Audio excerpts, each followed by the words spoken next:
ਸ਼੍ਰੀ ਚਮਕੌਰ ਸਾਹਿਬ ਵਿਖੇ ਭਾਰਤੀ ਕਿਸਾਨ ਯੂਨੀਅਨ ਖੋਸਾ ਪੰਜਾਬ ਦੇ ਜਨਰਲ ਸਕੱਤਰ ਗੁਰਿੰਦਰ ਸਿੰਘ ਪੰਗੂ ਅਤੇ ਜ਼ਿਲ੍ਹਾ ਬੁਲਾਰੇ ਗੁਰਨਾਮ ਸਿੰਘ ਜਸੜਾ ਨੇ ਪ੍ਰੈਸ ਕਾਨਫਰੰਸ ਕਰਦੇ ਹੋਏ ਦੱਸਿਆ ਕਿ ਕਿਸਾਨ ਆਪਣੇ ਘਰ-ਬਾਰ ਛੱਡ ਕੇ ਪਿਛਲੇ 11 ਮਹੀਨਿਆਂ ਤੋਂ ਦਿੱਲੀ ਬਾਰਡਰ ਤੇ ਸੰਘਰਸ਼ ਤੇ ਬੈਠੇ ਹੋਏ ਹਨ, ਪਰ ਅਜੇ ਤੱਕ ਕੇਂਦਰ ਸਰਕਾਰ ਟਸ ਤੋਂ ਮਸ ਨਹੀਂ ਹੋ ਰਹੀ ਅਤੇ ਨਾ ਹੀ ਉਹਨਾਂ ਦੀਆਂ ਮੰਗਾਂ ਮੰਨੀਆਂ ਜਾ ਰਹੀਆਂ ਹਨ। ਦੂਜੇ ਪਾਸੇ ਕਿਸਾਨ ਯੂਨੀਅਨ ਦੇ ਲੀਡਰਾਂ ਨੇ ਕਿਹਾ ਕਿ ਦੇਸ਼ ਭਰ ਵਿੱਚ ਤਿਉਹਾਰਾਂ ਦੇ ਦਿਨ ਚੱਲ ਰਹੇ ਹਨ ਅਤੇ 4 ਨਵੰਬਰ ਨੂੰ ਦੀਵਾਲੀ ਦਾ ਤਿਉਹਾਰ ਮਨਾਇਆ ਜਾ ਰਿਹਾ ਹੈ, ਪਰ ਕਿਸਾਨ ਦਿੱਲੀ ਦੇ ਬਾਰਡਰਾਂ ਤੇ ਬੈਠੇ ਹੋਏ ਹਨ। ਉਹਨਾਂ ਬਾਰੇ ਨਾ ਤਾਂ ਪੰਜਾਬ ਸਰਕਾਰ, ਨਾ ਹੀ ਦਿੱਲੀ ਸਰਕਾਰ ਅਤੇ ਨਾ ਹੀ ਕੇਂਦਰ ਸਰਕਾਰ ਕੁਝ ਸੋਚ ਰਹੀ ਹੈ। ਪੰਜਾਬ ਵਿੱਚ ਪਿਛਲੀ ਵਾਰ ਵੀ ਕਾਲੀ ਦੀਵਾਲੀ ਮਨਾਈ ਗਈ ਅਤੇ ਭਾਰਤੀ ਕਿਸਾਨ ਯੂਨੀਅਨ ਖੋਸਾ ਦੇ ਪੰਜਾਬ ਸਕੱਤਰ ਨੇ ਪੰਜਾਬ ਦੇ ਵਸਨੀਕਾਂ, ਯੂਪੀ ਦੇ ਵਸਨੀਕਾਂ, ਹਰਿਆਣਾ ਅਤੇ ਹੋਰ ਰਾਜਾਂ ਦੇ ਕਿਸਾਨਾਂ ਨੂੰ ਅਪੀਲ ਕੀਤੀ ਕਿ ਇਸ ਵਾਰ ਵੀ ਦੀਵਾਲੀ ਨੂੰ ਕਾਲੀ ਦੀਵਾਲੀ ਵਜੋਂ ਮਨਾਇਆ ਜਾਵੇ। ਰੋਸ਼ਨੀਆਂ ਦੇ ਤਿਉਹਾਰ ਦੇ ਨਾਮ ਨਾਲ ਜਾਣੇ ਜਾਂਦੇ ਦੀਵਾਲੀ ਦੇ ਤਿਉਹਾਰ ਨੂੰ ਘਰਾਂ ਤੇ ਕਾਲੇ ਝੰਡੇ ਲਹਿਰਾ ਕੇ ਮਨਾਇਆ ਜਾਵੇ ਤਾਂ ਜੋ ਕੁੰਭਕਰਨ ਦੀ ਨੀਂਦ ਸੁੱਤੀ ਪਈ ਅੰਨੀ ਬੋਲੀ ਕੇਂਦਰ ਦੀ ਬੀਜੇਪੀ ਸਰਕਾਰ ਨੂੰ ਜਗਾਇਆ ਜਾ ਸਕੇ। ਹਾਂਜੀ, ਕੀ ਨਾਂ ਜੀ ਆਪਣਾ? ਗੁਰਿੰਦਰ ਸਿੰਘ ਪੰਗੂ, ਜਨਰਲ ਸਕੱਤਰ ਪੰਜਾਬ, ਭਾਰਤੀ ਕਿਸਾਨ ਯੂਨੀਅਨ ਪੰਜਾਬ ਖੋਸਾ। ਸਰ, ਅੱਜ ਦੇ ਤੁਸੀਂ ਕੀ ਕਹਿਣਾ ਚਾਹੁੰਦੇ, ਕੀ ਆਵਾਮ ਨੂੰ ਸੁਨੇਹਾ ਦੇਣਾ ਚਾਹੁੰਦੇ ਹੋ? ਜਿਹੜੇ ਤੁਸੀਂ ਕਹਿ ਰਹੇ ਵੀ ਅੱਜ ਪਿੰਡ ਸ਼ਹਿਰਾਂ ਦੇ ਵਿੱਚ ਵਿਵਾਦ ਚੱਲ ਰਹੇ ਨੇ, ਦੀਵਾਲੀ ਦਾ ਤਿਉਹਾਰ ਆ ਰਿਹਾ ਹੈ, ਕੀ ਕਹਿਣਾ ਚਾਹ ਰਹੇ ਹੋ ਸਰ ਤੁਸੀਂ? ਦੇਖੋ, ਉਹ ਜਿਹੜਾ ਸਾਡਾ ਸੰਘਰਸ਼ ਚੱਲਦਾ ਉਹਦੇ ਆਧਾਰ ਤੇ ਤਾਂ ਅਸੀਂ ਇਹ ਕਹਿਣਾ ਚਾਹੁੰਦੇ ਹਾਂ, 14 ਮਹੀਨੇ ਹੋ ਗਏ ਸਾਨੂੰ ਕਿਸਾਨੀ ਦਾ ਸੰਘਰਸ਼ ਦਿੱਲੀ ਦੀਆਂ ਬਰੂਹਾਂ ਤੇ ਜਿਹੜੇ ਸਾਡੇ ਭੈਣ ਭਰਾ, ਨੌਜਵਾਨ, ਵੀਰ, ਬਜ਼ੁਰਗ ਬੈਠੇ ਨੇ, ਔਰ ਜੋ ਕਿਸਾਨੀ ਸੰਘਰਸ਼ ਕਰਦੇ ਹੋਏ ਸ਼ਹੀਦੀ ਜਾਮ ਪੀ ਗਏ, ਉਹਨਾਂ ਨੂੰ ਦੇਖਦੇ ਹੋਏ ਮੈਂ ਹਰ ਇੱਕ ਪਰਿਵਾਰ ਨੂੰ, ਪੰਜਾਬ ਵਾਸੀਆਂ ਨੂੰ ਅਪੀਲ ਕਰਨੀ ਚਾਹੁੰਦਾ ਵੀ ਉਹ ਆਪਣੇ ਘਰਾਂ ਤੇ ਕਾਲੇ ਝੰਡੇ ਲਾਉਣ। ਦੀਵਾਲੀ ਕਾਲੀ, ਜਿਹਨੂੰ ਆਪਾਂ ਕਹਿੰਦੇ ਹਾਂ ਕਾਲੀ ਦੀਵਾਲੀ ਮਨਾਈ ਜਾਵੇ।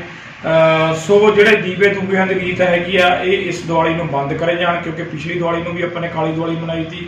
ਇਹਨੂੰ ਵੀ, ਕਿਉਂਕਿ ਜਦੋਂ ਆਪਾਂ ਦੀਵਾਲੀ ਮਨਾਉਂਦੇ ਆ, ਇੱਕ ਜ਼ਰੂਰ ਚੇਤੇ ਕਰ ਲੈਣ ਵੀ ਕਿੰਨੇ ਭਰਾ ਸਾਡੇ ਸ਼ਹੀਦ ਹੋ ਗਏ ਨੇ, ਸਾਡੀਆਂ ਮਾਵਾਂ ਭੈਣਾਂ ਬੈਠੀਆਂ, ਉਹਦੇ ਆਧਾਰ ਤੇ ਇਹ ਦਰਦ ਸਾਨੂੰ ਆਪਣੇ ਮਨ 'ਚ ਜ਼ਰੂਰ ਰੱਖਣਾ ਚਾਹੀਦਾ। ਅਗਲੀ ਗੱਲ ਮੈਂ ਕਹਿਣੀ ਚਾਹੁੰਦਾ ਵੀ ਸਰਕਾਰਾਂ ਬੜੇ ਲੋਲੀਪੌਪ ਦੇ ਰਹੀਆਂ, ਪਰ ਫਿਰ ਮੈਂ ਇੱਕ ਗੱਲ ਕਹੂੰਗਾ, ਜੋ ਹਾਲ ਦੀ ਘੜੀ ਵੱਡੀ ਜ਼ਰੂਰਤ ਆ, ਕਿਉਂਕਿ ਕਿਸਾਨ ਨੂੰ ਵੱਡੀ ਮਾਰ। ਅੱਜ ਕਿਸਾਨ ਦਿੱਲੀ ਤੇ ਬੈਠਾ, ਦੂਜੇ ਪਾਸੇ ਕਿਸਾਨ ਨੇ ਬਿਜਾਈ ਕਰਨੀ ਆ, ਕਿਸਾਨ ਨੂੰ DAP ਖਾਦ ਨਹੀਂ ਹੈਗੀ, ਦੁਕਾਨਾਂ 'ਚ ਨਹੀਂ ਹੈਗੀ। ਜੋ ਸਾਡੀਆਂ ਕੋਆਪਰੇਟਿਵ ਸੁਸਾਇਟੀਆਂ 5-5 ਪਿੰਡਾਂ ਦੀਆਂ ਬਣੀਆਂ ਹੋਈਆਂ, ਉੱਥੇ ਵੀ ਡਾਇਆ ਨਹੀਂ ਪਹੁੰਚਿਆ DAP। ਸੋ ਸਰਕਾਰ ਕਿੱਥੇ ਆ, ਕਿੱਥੇ ਨਹੀਂ, ਇਹ ਤਾਂ ਹੁਣ ਸਰਕਾਰ ਨੂੰ ਇਹ ਚਾਹੀਦਾ, ਕਿਉਂਕਿ ਜੇ 5-4 ਦਿਨ ਦੇ ਵਿੱਚ ਕਿਸਾਨਾਂ ਕੋਲ DAP ਨਹੀਂ ਪਹੁੰਚਿਆ ਤਾਂ ਇੱਕ ਬਹੁਤ ਵੱਡੀ ਪ੍ਰੋਬਲਮ ਕਿਸਾਨਾਂ ਲਈ ਖੜੀ ਆ। ਕਿਸਾਨ ਨੂੰ, ਕਿਉਂਕਿ ਥੋੜੀ ਜਿਹੜੀ ਬਿਜਾਈ ਸੀ ਉਹ ਸਾਡੀ ਬੇਮੌਸਮੀ ਬਾਰਿਸ਼ ਕਰਕੇ ਪਹਿਲਾਂ ਵੀ ਪਿਛੇਤੀ ਹੋ ਗਈ। ਮੇਰੀ ਸਰਕਾਰਾਂ ਨੂੰ ਅਪੀਲ ਹੈ ਵੀ ਤੁਸੀਂ ਜਲਦੀ ਤੋਂ ਜਲਦੀ ਪਿੰਡਾਂ ਦੇ ਵਿੱਚ ਜਿਹੜੀਆਂ ਸੁਸਾਇਟੀਆਂ ਉਹਨਾਂ ਦੇ ਵਿੱਚ DAP ਪਹੁੰਚਦੀ ਕਰੋ। ਧੰਨਵਾਦ।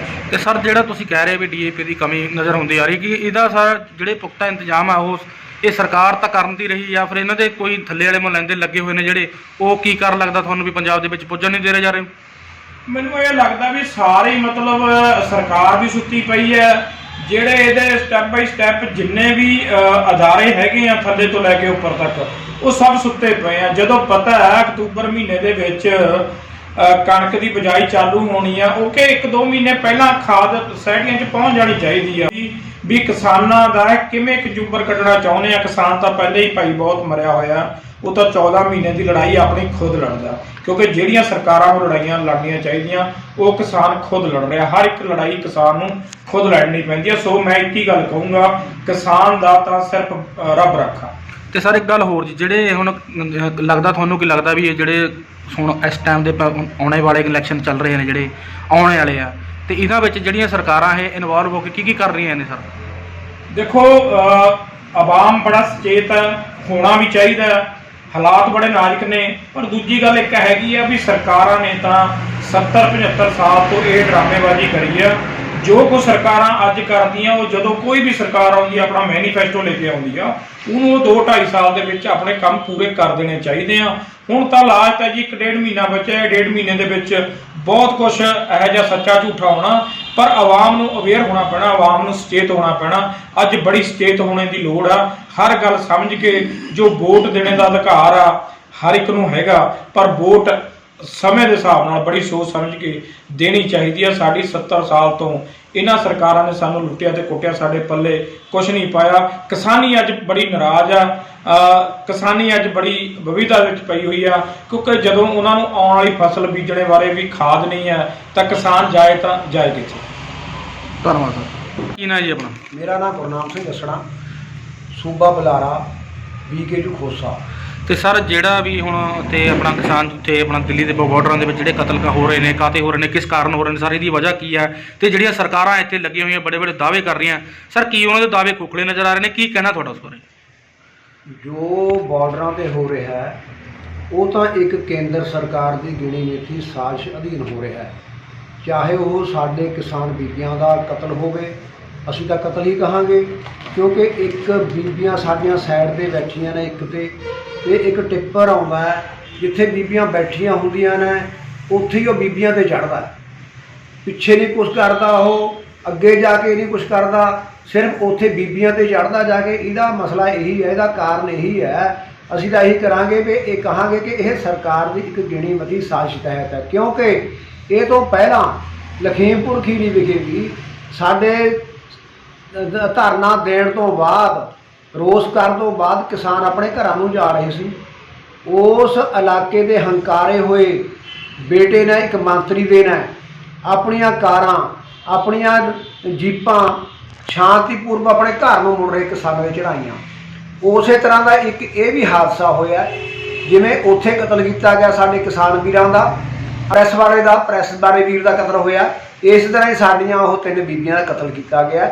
ਇਹ ਸਰਕਾਰਾਂ ਹੀ ਇਹਦੇ ਵਾਸਤੇ ਜ਼ਿੰਮੇਵਾਰ ਹੈ। ਸਰਕਾਰਾਂ ਦੇ ਵਿੱਚ ਹੀ ਇਹ ਸਾਜ਼ਿਸ਼ਾਂ ਤਿਆਰ ਕੀਤੀਆਂ ਜਾਂਦੀਆਂ।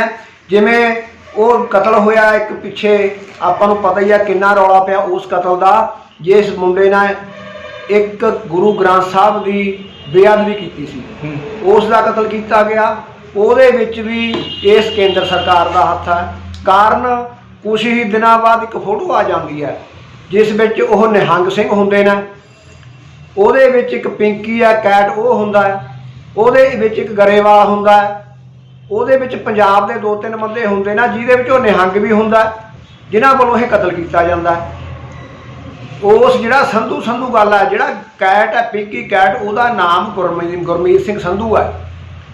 ਹੋ ਸਕਦਾ ਜਿਹੜਾ ਸੰਧੂ ਦਾ ਨਾਂ ਚੱਲਦਾ ਸੀ ਉਦੋਂ ਮੁੰਡਾ ਵੀ ਲੈ ਰਿਹਾ ਸੀ, ਉਹ ਸਰਕਾਰ ਦੇ ਰਾਹੀਂ ਘੜੀ ਗਈ ਹੋਵੇ, ਕਿਉਂਕਿ ਪਿੰਕੀ ਕੈਟ ਵੱਲੋਂ ਬਹੁਤ ਜ਼ਿਆਦਾ ਖਾੜਕੂ ਨੇ ਜਿਹੜੇ ਉਹਨਾਂ ਨੂੰ ਸ਼ਹੀਦ ਕੀਤਾ ਵੀ ਗਿਆ ਤੇ ਕਰਵਾਇਆ ਵੀ ਗਿਆ।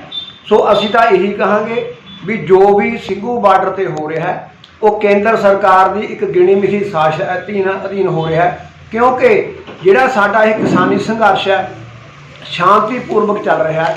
ਉਹ ਇਹਦੇ ਵਿੱਚ ਕੁਛ ਨਾ ਕੁਛ ਬਖੇੜਾ ਖੜਾ ਕਰਨਾ ਚਾਹੁੰਦੀ ਹੈ ਕੇਂਦਰ ਸਰਕਾਰ, ਪਰੰਤੂ ਉਹ ਆਪਣੇ ਹੱਥ ਕੰਡਿਆਂ ਵਿੱਚ ਕਾਮਯਾਬ ਨਹੀਂ ਹੋ ਰਹੀ। ਪਹਿਲਾਂ ਸਾਨੂੰ ਬਹੁਤ ਕੁਛ ਇਲਜ਼ਾਮ ਲਾਏ ਗਏ ਸਾਡੇ ਤੇ ਹੁਣ ਉਹਨਾਂ ਸੋਚਿਆ ਵੀ ਇੱਧਰ ਨੂੰ ਤਾਂ ਲੋਟ ਨਹੀਂ ਆਉਂਦੇ, ਇਹ ਤਾਂ ਸ਼ਾਂਤੀਪੂਰਵਕ ਬੈਠੇ ਟਸ ਤੋਂ ਮਸ ਨਹੀਂ ਹੁੰਦੇ। ਹੁਣ ਕੇਂਦਰ ਸਰਕਾਰ ਨੇ ਇਹੋ ਜਿਹੀਆਂ ਵਿਉਂਤਾਂ ਬਣਾਉਣੀਆਂ ਸ਼ੁਰੂ ਕਰਤੀਆਂ ਜਿਸ ਨਾਲ ਇਹ ਕਿਸਾਨ ਸੰਘਰਸ਼ ਫੇਰ ਹੋ ਸਕੇ। ਧੰਨਵਾਦ ਜੀ।